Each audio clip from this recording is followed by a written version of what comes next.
Hello beer tubers and welcome to another beer review with me, Peter, the master of Hoppets, today joined by Jacob, the Lord of Bolts. But like the good old days.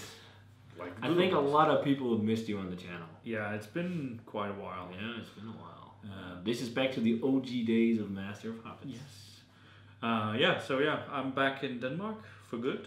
Unfortunately, on the other side of the country. Yeah. So, it's not going to be as often still, but at least he's back in the country. Back in the country, it helps a bit, I guess. So yeah. So living on Greenland and also just doing a trip around, was it South America? South America for 3 months. You've probably been pretty depraved of good beer. Yeah, it was. Actually, South America is up and coming. Yeah, Brazil, for and a lot of the beers is actually, copies. So like some of the beers just look exactly like Brewed or DIPA. And it's just like, oh wow, they have some DIPA. No, it was just a South American brand. So yeah, apparently something coming. Well, that's funny. But today, guys, we're checking out none other than the 2019 release of Verdant Putty. I've reviewed every variant or vintage of Putty so far, and every time I've had it, I said this is the best double IPA in Europe. It smells insane in the room right now. Yeah, I'm trying to keep away from it. But I can't help smelling it. So this is a New England double IPA, New England style juicy double IPA, whatever you want to call it. This is, I guess, the beer that put Verdant on the map. They're making some of the best, in my mind, hoppy beers in Europe right now. They're just doing so good. And they just got their crowdfunding done as well for their new brewery, which is really cool. So this is Putty. This is their Golden Promise wheat and oat and flaked wheat malt build IPA, if you can say it like that, hopped with Mosaic, Galaxy, and Asaka, and the yeast is London Ale 3. It's 8%, and one thing that's quite funny on here is that there's a reference to the Master of Hoppets on the can. But you really have to pay attention to the videos if you understand it. But there's one of our tasting notes, or two, I think, from the first review of Putty, which says that it smells like floating mangoes. And actually that was Brett who said that in the video. It's like, oh, it smells like floating mangoes. Because we were so mind-blown by the beer.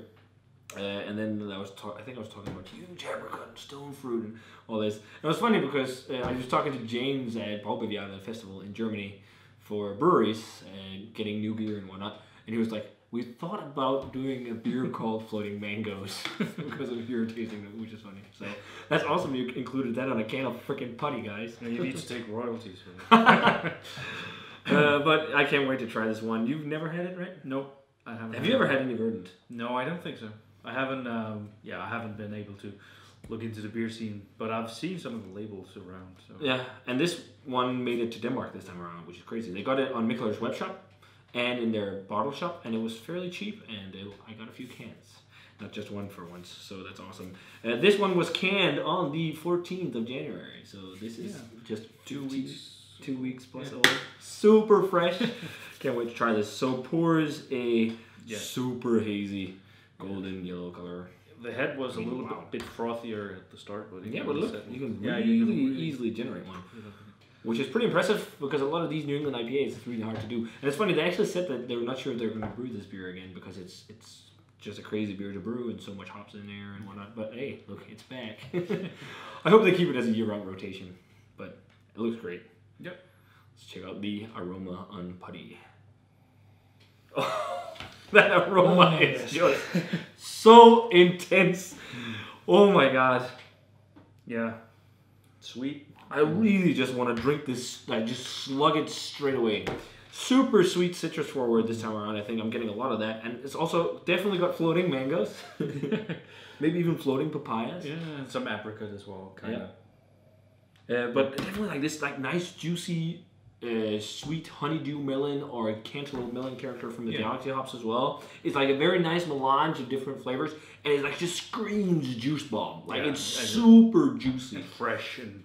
It's got that Wrigley's juicy fruit bubblegum kind of character from the yeast. And then on top of all those flavors, there's maybe a little bit of a spicy hop bite or something underneath, but that could be because it's quite fresh. But it's just super juice forward. Yeah. Like, think your crazy hype train New England IPAs from the States. Trillium Treehouse is probably the most prominent ones to compare to, but yeah, the aroma just signifies that it's on that level. Yeah, it's really good. Yep. You want to try it? Yes. Let's do it. Cheers. Cheers.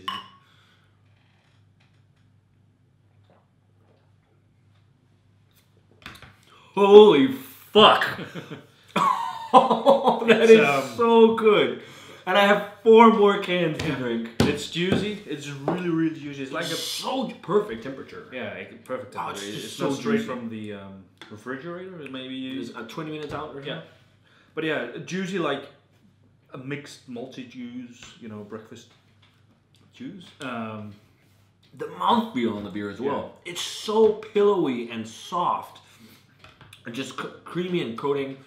Such a great mouthfeel. The melon, like especially on the first sip, there's this huge amounts of the sweet honeydew melon in Canada melon flavors. I really get a lot of that, which is awesome because I've heard that can be a difficult flavor to pull out of Galaxy sometimes, but you're definitely getting that. It's definitely got the mango stuff going on as well, which I guess can come from Masaka. Maybe the slight hint of dankness from Mosaic and that kind of blueberry edge, but huge melon character. And then, again, mangoes, papaya, like these sweet tropical fruit.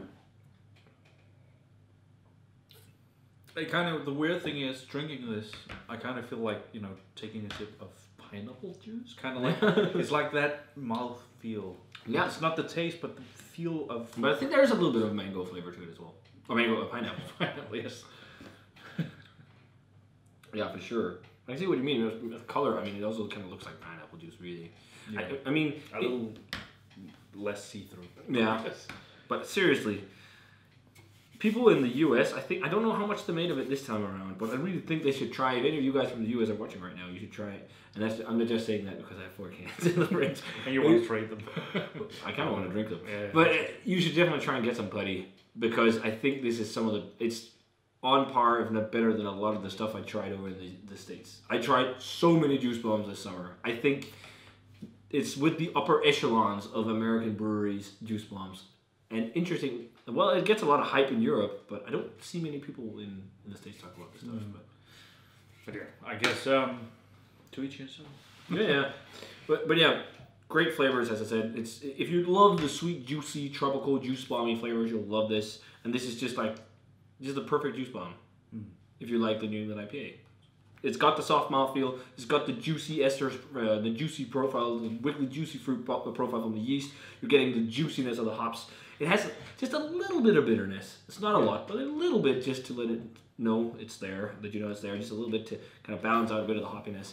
And then that like kind of a little bit of maybe a doughy bready malt, but because it's so fresh, what you're really focusing on is all those kind of juicy hops, which is great. So for me, this is still a perfect double IPA, still Hoppets. It's been the last 2 times I tried it. I fucking adore this beer, and I can't wait to drink more cans, just random a day, just because I want a can of Putty.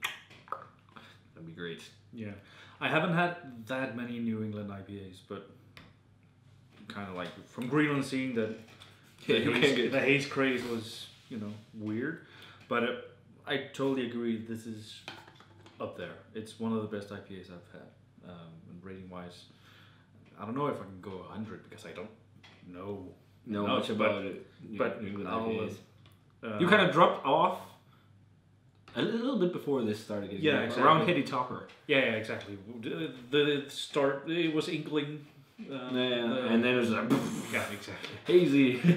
So, but yeah, I'll go 100 with the possibility of changing that later time. But when you try more. Yeah. But we're drinking it out of Treehouse and Trillium glasses, so I'm just doing that because I think it deserves it because it's fucking amazing. But yeah, guys, the hype is real. Get it up the putt, as they say on the can. Amazing stuff. So awesome that they released this again in 2019. If you guys had a chance to crack your cans of 2019 Putty yet, which I'm pretty sure you have, let us know what you thought of it. As always, remember to comment, subscribe, check out the Facebook fan page and Twitter and Instagram, and give this video a thumbs up if you enjoyed it. And stay tuned for more videos with the Lord of Malts. And we're going to say cheers. Yeah, cheers. And see you guys in another beer review.